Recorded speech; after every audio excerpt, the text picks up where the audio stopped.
For decades, Britain's department stores dominated the high street. Woolworths, BHS, Debenhams, stores that millions of Britons visited every week. Today, many of them are gone. So what happened? How did these retail giants disappear in little more than a generation? And why do so many people still miss them today?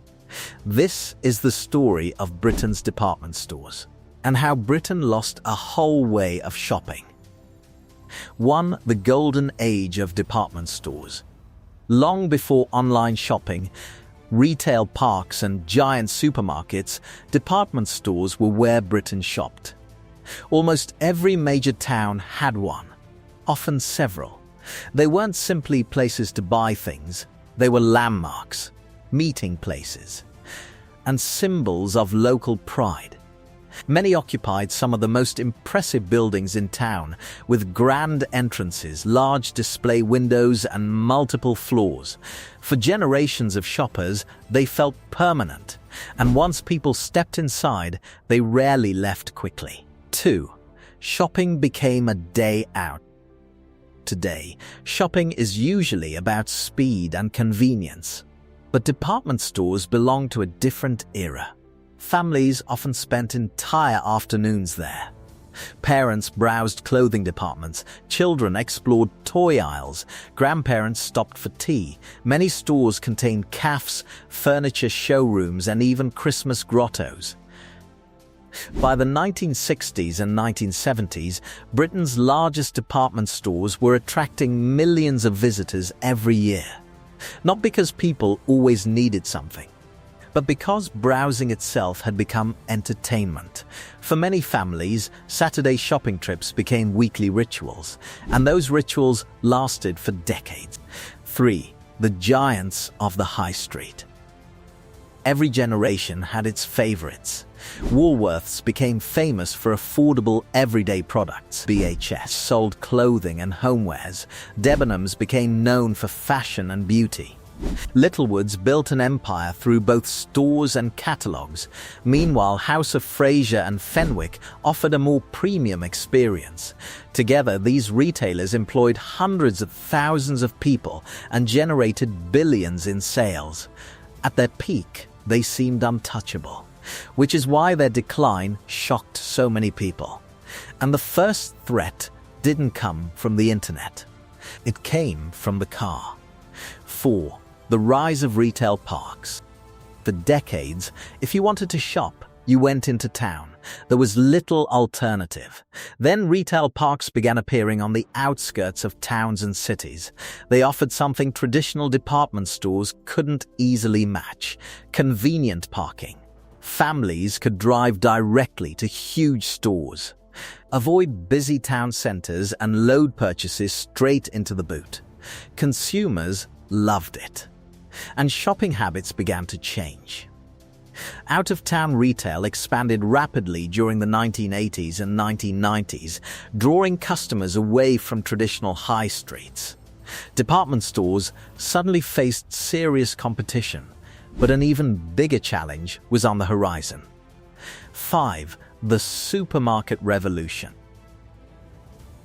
As supermarkets grew larger, they started selling far more than food. Tesco, Asda, Sainsbury's, Morrison's all expanded into clothing, electronics, toys, and homeware. Customers could buy school uniforms, kettles, and groceries in a single trip. Department stores had built their success on convenience. Now, supermarkets offered even more convenience, often at lower prices. Every pound spent in a supermarket clothing aisle was money not being spent in a department store. And then came the internet. 6. The internet changes everything. At first, many retailers underestimated online shopping. After all, people still enjoyed visiting stores, trying on clothes, browsing shelves, seeing products in person. But the internet offered something department stores couldn't match: unlimited choice. Why visit one shop when you could browse hundreds from home? Why travel into town when purchases could arrive at your front door? As internet access expanded, millions of consumers changed their habits. Slowly at first, then very quickly. Retailers that adapted survived. Those that didn't faced an increasingly difficult future. And one of Britain's most famous retailers was about to become the first major casualty. 7. The fall of Woolworths. For generations of Britons, Woolworths felt immortal. It sold toys, music, household goods, and of course its famous pick and mix. At its peak, it operated more than 800 stores and employed tens of thousands of people. But competition was increasing, and the business struggled to define its place in a changing retail world. Was it a toy shop, a music retailer, a discount store, a department store?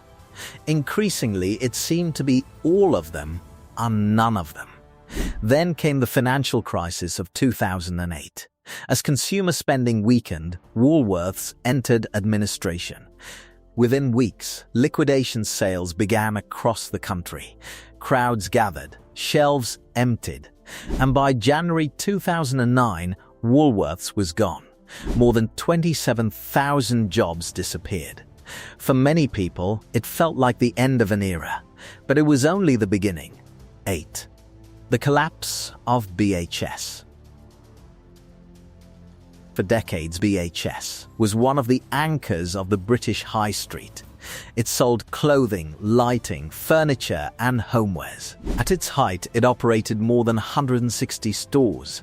Yet by the 2010s, the company was struggling. Customer habits had changed, competition had intensified, and many stores felt increasingly outdated. Then came one of the most controversial chapters in British retail history. In 2015, BHS was sold for just £1. Just a year later, the company entered administration. Around 11,000 jobs were lost. Dozens of town centres lost major stores, and the collapse highlighted the growing problems facing Britain's department store sector. If BHS survive, who could? 9. The decline of Debenhams. Unlike Woolworths and Debenhams lasted longer. For years, it appeared better positioned to adapt. The company invested in online shopping and maintained a strong reputation in fashion and beauty. But the pressures facing the business continued to grow. Online competition intensified, footfall declined, and fewer people were making regular trips into town centres. Then, the pandemic arrived. Department stores depend on customers walking through their doors. When those doors closed, many businesses faced enormous challenges. In 2020, Debenhams entered administration. Its stores eventually closed. The brand survived online. But another high street giant had disappeared. By this point, a troubling pattern had become impossible to ignore. Britain wasn't simply losing retailers, it was losing an entire retail model. 10. What replaced department stores? Some department stores still survive. House of Fraser continues to operate stores, Fenwick remains in business, and a handful of independents continue serving local communities. But the golden age has clearly passed. In many ways, department stores were replaced by convenience. Online shopping, retail parks, next-day delivery. Consumers gained speed and choice, but something was lost too. Because department stores weren't simply places to buy things, they were social spaces, shared experiences, places where generations mixed together. Modern shopping may be easier, but it is often less memorable. The story of Britain's department stores isn't really about shops, it's about how Britain changed. For more than a century, department stores sat at the heart of towns and cities across the country. They survived wars, recessions, and changing fashions, but they couldn't survive the combination of online shopping, changing consumer habits, and rising costs. Many of the buildings still stand. Some have become offices, others have become flats, and some remain empty reminders of a different era. But the memories remain. The Christmas displays, the cafes, the toy departments, the Saturday shopping trips, and the feeling that a visit to town was about more than simply buying something. It was an experience. And perhaps that's why people still miss department stores today. Because Britain didn't just lose some shops, it lost a whole way of shopping. So we'd love to hear from you. Which British department store do you miss the most? Woolworths, BHS, Debenhams, or another one entirely? Let us know in the comments below.